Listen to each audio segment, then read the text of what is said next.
Hi, my name is Hannah, and this is my study comparison video titled The Connection Between Breastfeeding, Sleep, and Postpartum Depression in the Postpartum Period. The research problem in the two studies I chose is similar: the relationship between breastfeeding and postpartum depression.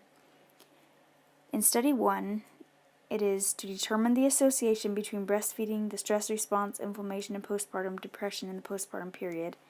In Study 2, was similar in the way that it was for determining whether early breastfeeding behaviors are related to the symptoms of postnatal depression. The study design. Study 1 is a cluster randomized trial with the data collected from the immediate postpartum to 6 months postpartum.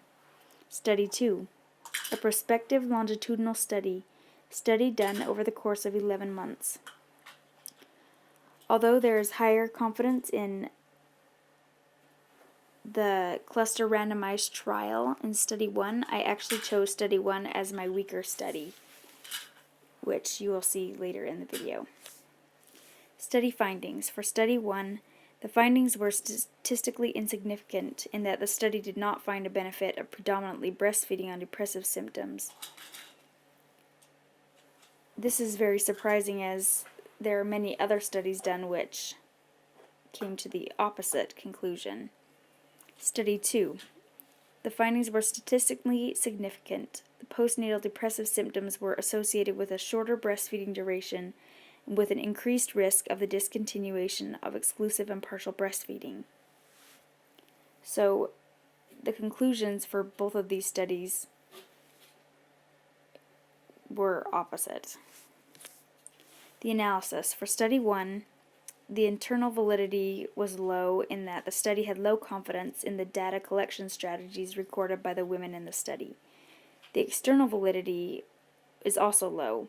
The study did not address many confounding factors associated with breastfeeding and postpartum depression.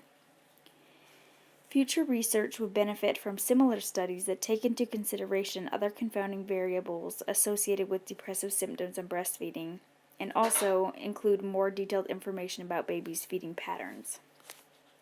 The analysis for Study 2. The internal validity was low in that the study had low confidence in the diversity of women that they used in the study. The external validity was high. It was a very well-designed, large-scale cohort study. Future research would benefit in using diagnostic interviews to clearly ascertain postnatal depressive symptoms clinically, and from using a randomized trial.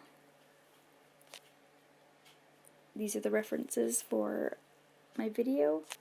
Thank you for listening.